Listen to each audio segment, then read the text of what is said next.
बजे के इस खास बुलेटिन में और मैं हूं आपके साथ अवंतिका श्रीवास्तव। सबसे पहले एक बड़ी खबर पर हम चर्चा करेंगे। पीसीसी चीफ कमलनाथ का एक बड़ा बयान निकलकर सामने आया है। उन्होंने कहा कि बीजेपी के 50 नेता रोज मुझसे बात करते हैं, बीजेपी कमरे में ही बैठकर सब सोच लेती है। और इधर कांग्रेस में टिकट को लेकर मची खींचतान पर भी उन्होंने अपने बयान दिया। उन्होंने अपनी बात साफ की कि ये कोई आफत नहीं है, ऐसा हर बार होता ही है।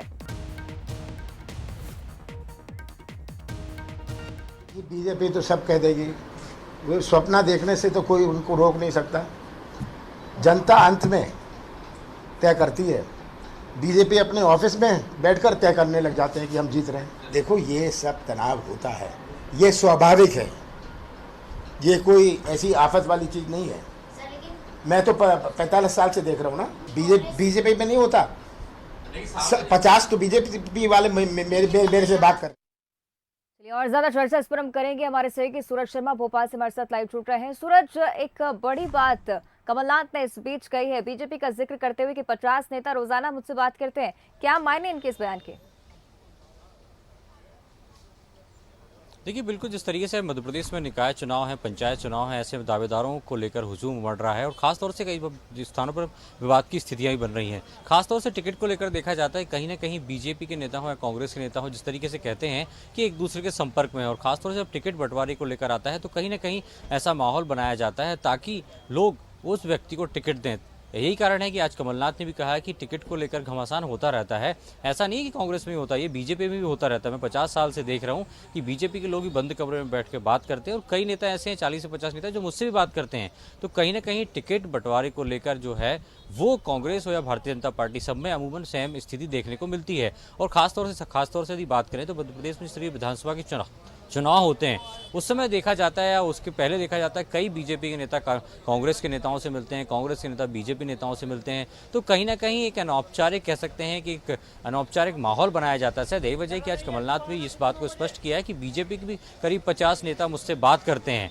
तो कहीं ना कहीं इस बात का इससे अंदाजा लगाया सकता है। बात मैं जानना चाहूंगी कि जब बयान कोई बड़ा नेता देता है और इस तरह के बयान जब सामने आते हैं तो सवाल लाजमी है कि उठते हैं। बड़ी बात उन्होंने अपने बयान में ये की है कि बीजेपी के 50 नेता रोजाना उनसे बात करते हैं। क्या मायने इस बात के हैं?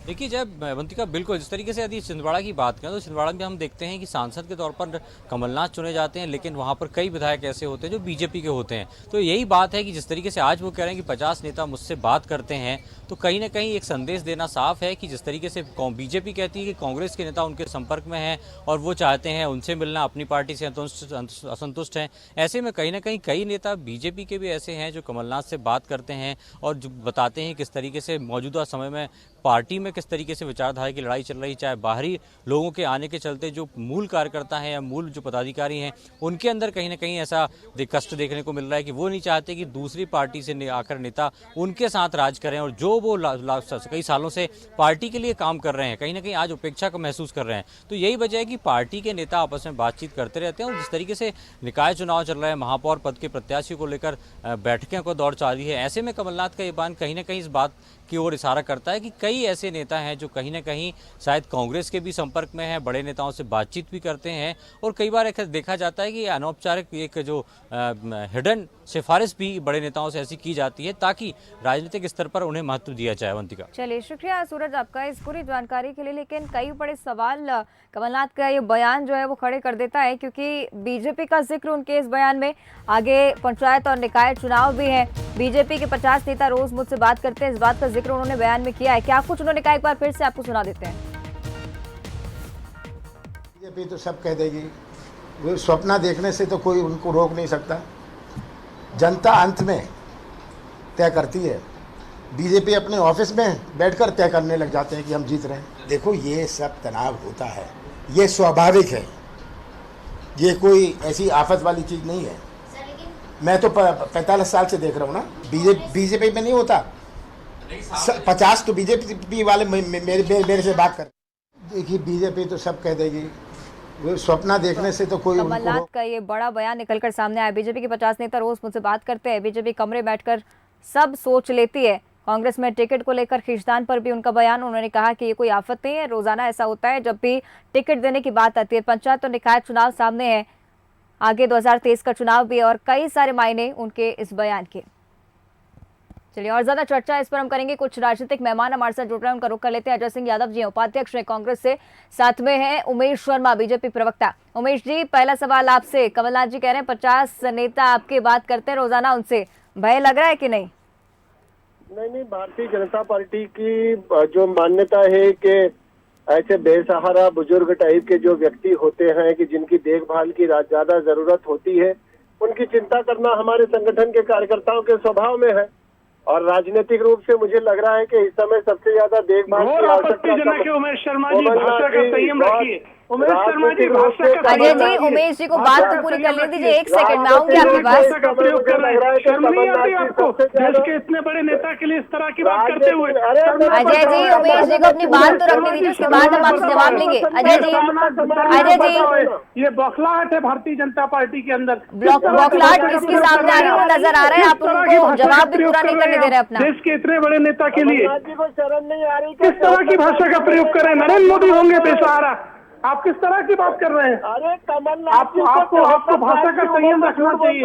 उमेश जी, इस तरह की भाषा का प्रयोग नहीं करना चाहिए। आप इस तरह की अभद्रता नहीं कर अजय जी, हम सुन ले उमेश शर्मा जी को। आपको इसके लिए माफी मांगना चाहिए और ये आपका भी दायित्व है कि ऐसे प्रवक्ताओं को बुलाएं जो संयमित भाषा के साथ बात करें।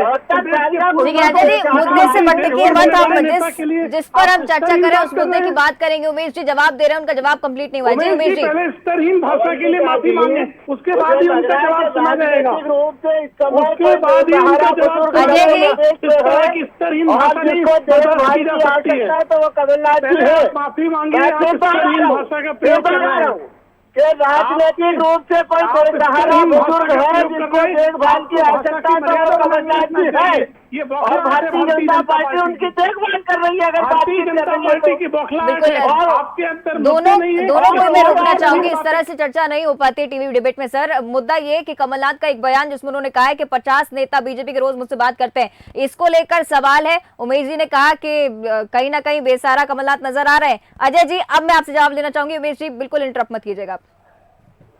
देखिए, जिस तरह की भाषा का प्रयोग भाजपा के प्रवक्ता ने की, ये निंदनीय है। भारतीय जनता पार्टी का स्तर दिखाती है कि भारतीय जनता पार्टी किस तरह की स्तरहीन हो गई। आप उम्र की बात करते हैं, अटल बिहारी वाजपेयी 80 साल की उम्र में देश के प्रधानमंत्री थे, तो वो तो सबसे ज्यादा बेसहारा रहे होंगे। अजय जी, मुद्दा ये कि बीजेपी के 50 नेता रोज मुझसे बात करते हैं, क्या मायने इस बयान के हम निकाले? मैं आपको स्पष्ट कह रहा हूँ, नगरीय निकाय चुनाव में कांग्रेस पार्टी बहुत आगे निकल गई है। उम्मीदवार चयन की प्रक्रिया में भी कांग्रेस बहुत आगे है। इसलिए भारतीय जनता पार्टी के नेता बौखला रहे हैं, घबरा रहे हैं और भाजपा में भगदड़ की स्थिति है। अनेकों ऐसे नेता हैं जो कांग्रेस पार्टी में स्थान पाना चाहते हैं और भारतीय जनता पार्टी की ये बौखलाहट उनके प्रवक्ताओं की भाषा में दिखाई दे रही है। ठीक है, अब उमेश जी से हम जवाब लेते हैं। हम चाहेंगे कि आप तब तक थोड़ा सा शांत रहें। उमेश जी, भगदड़ की स्थिति तो मुझे लग रहा है कि कमलनाथ जी की टीम और टोली में मची हुई है। उनके मीडिया समन्वय क्या इस्तीफा दिया है? ऐसे इस्तीफे की भाषा थी कि वे अपने नेता को तमाचा मार रहे, फिर ये बोलेंगे कि भाषा मर्यादा खोलो। इस्तीफे की भाषा किस प्रकार की थी? भगदड़ का उमेश जी, आपके पास तथ्य नहीं है, आप फिर अमर्यादित भाषा का प्रयोग कर रहे हैं। उमेश जी, आपके नेता मारते होंगे तमाचे, आपके ग्वालियर के नेता किस तरह के पैसे ले रहे हैं और शराब पार्टी कर रहे हैं, ये कहीं छुपा नहीं है आपकी पार्टी में क्या हो रहा है नगरीय निकाय चुनाव में। ठीक है, इस तरह से नहीं, इस तरह से विवाद की स्थिति अगर होती है तो हम चर्चा नहीं कर पाएंगे। शुक्रिया आप दोनों का हमारे साथ जुड़ने के लिए। लेकिन विवाद बहुत बढ़ चुका है। पीसी चीफ कमलनाथ का ये बड़ा बयान, बीजेपी के 50 नेता रोज मुझसे बात करते हैं, कमरे में बैठकर बीजेपी सब सोच लेती है।